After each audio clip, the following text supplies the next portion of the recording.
الحمدللہ رب العالمین والصلاة والسلام علی اشرف الانبیاء والمرسلین وعلی آلہ وصحبہ ومن تبعہم بإحسان الی یوم الدین اما بعد۔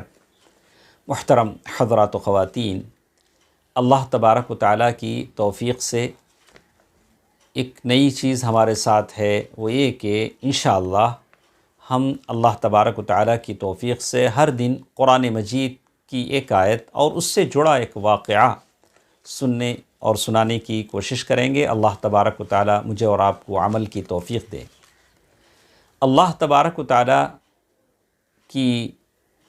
کا یہ فرمان، قرآن مجید کی یہ آیت جب نازل ہوئی جس میں اللہ تبارک و تعالیٰ نے ارشاد فرمایا، سورۃ الانعام آیت نمبر 82، جس میں اللہ تبارک و تعالیٰ نے کہا، اعوذ باللہ من الشیطان الرجیم، بسم اللہ الرحمن الرحیم، الذین آمنوا ولم يلبسوا ایمانہم بظلم اولئک لہم الامن وہم مہتدون۔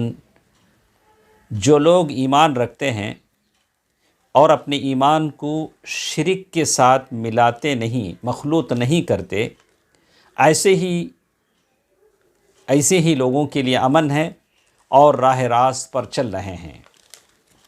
یہ آیت جب نازل ہوئی، اور شرک کا لفظ تو ہم نے ترجمے میں بیان کیا، لیکن جب یہ آیت نازل ہوئی تو صحابہ کرام بہت غمگین ہو گئے، اس لیے کہ صحابہ کرام قرآن مجید کی ساری آیتوں پر، یعنی ہر لفظ پر غور و فکر کرتے تھے۔ وہ ایک دوسرے سے کہنے لگے، وَأَيُّنَا لَا يَظْلِمْ نَفْسَهُ، ارے ہم میں سے کون ہے جو اپنے نفس پر ظالم نہیں ہے؟ ہم تو سب ظلم کرتے ہیں، کیا ہمارے لیے امن نہیں ہے؟ کیا ہم راہ راست پر نہیں ہیں؟ کیا ہم کامل ایمان والے نہیں ہیں؟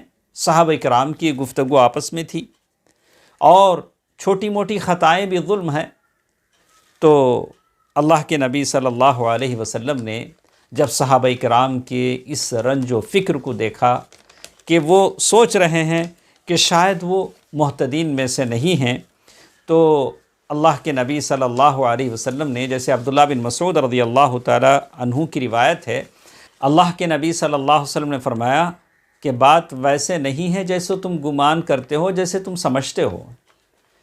کیا تم سورہ لقمان کی آیت نہیں پڑھتے؟ تو اللہ تعالیٰ نے سورۃ لقمان آیت نمبر 13 میں ایک بات کہا اللہ تبارک و تعالیٰ نے، وَإِذْ قَالَ لُقْمَانُ لِابْنِهِ وَهُوَ يَعِظُهُ يَا بُنَيَّ لَا تُشْرِكْ بِاللَّهِ إِنَّ الشِّرْكَ لَظُلْمٌ عَظِيمٌ۔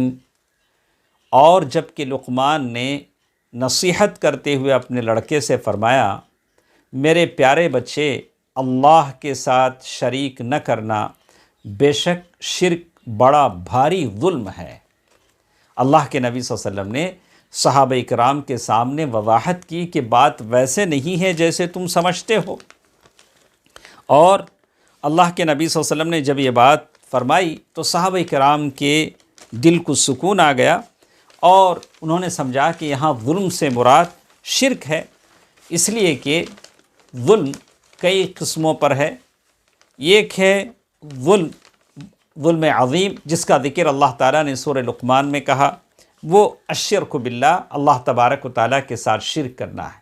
آج امت کی ایک بڑی تعداد اس میں ملوث ہے، اللہ تعالیٰ سب کو ہدایت دے۔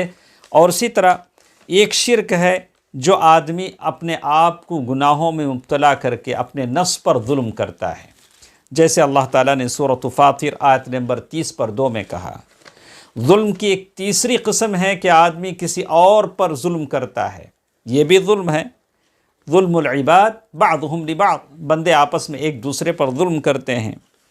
اور اسی طرح آخر میں ایک بات ہم آپ کو سمجھا دیں کہ ابن عثیمین رحمہ اللہ کہتے ہیں کہ اللہ کے نبی صلی اللہ علیہ وسلم اگر صحابہ کرام سے اتنا کہہ دیتے کہ ظلم سے مراد وہ نہیں ہے جو تم سمجھتے ہو، بلکہ ظلم سے مراد شرک ہے، شرک سب سے بڑا ظلم ہے، یہاں تک کہ اللہ کے رسول صلی اللہ علیہ وسلم کی وہ حدیث قدسی جس میں کہا کہ اگر کوئی آدمی ایسا عمل کرتا ہے جس میں وہ میرے ساتھ کسی اور کو بھی ساجھے دار بناتا ہے تو ترکتہ و شرکہ، میں اس کو اس کے شرک کے ساتھ چھوڑ دیتا ہوں۔ تو ابن عثیمین رحمہ اللہ فرماتے ہیں کہ اگر اللہ کے نبی صلی اللہ علیہ وسلم اتنا کہہ دیتے کہ اس سے مراد شرک ہے تو کافی ہو جاتا، لیکن اللہ کے نبی صلی اللہ علیہ وسلم نے حوالہ بھی دیا، سورہ لقمان کی آیت کا حوالہ دیا۔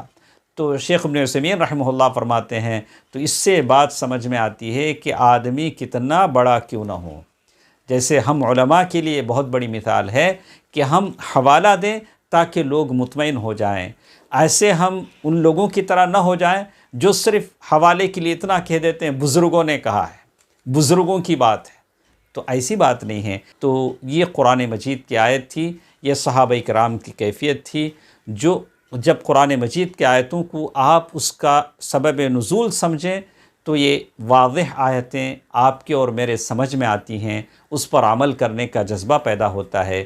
اللہ تبارک و تعالی شرک کی آلائشوں سے مجھے اور آپ کو بچائے رکھے، آمین۔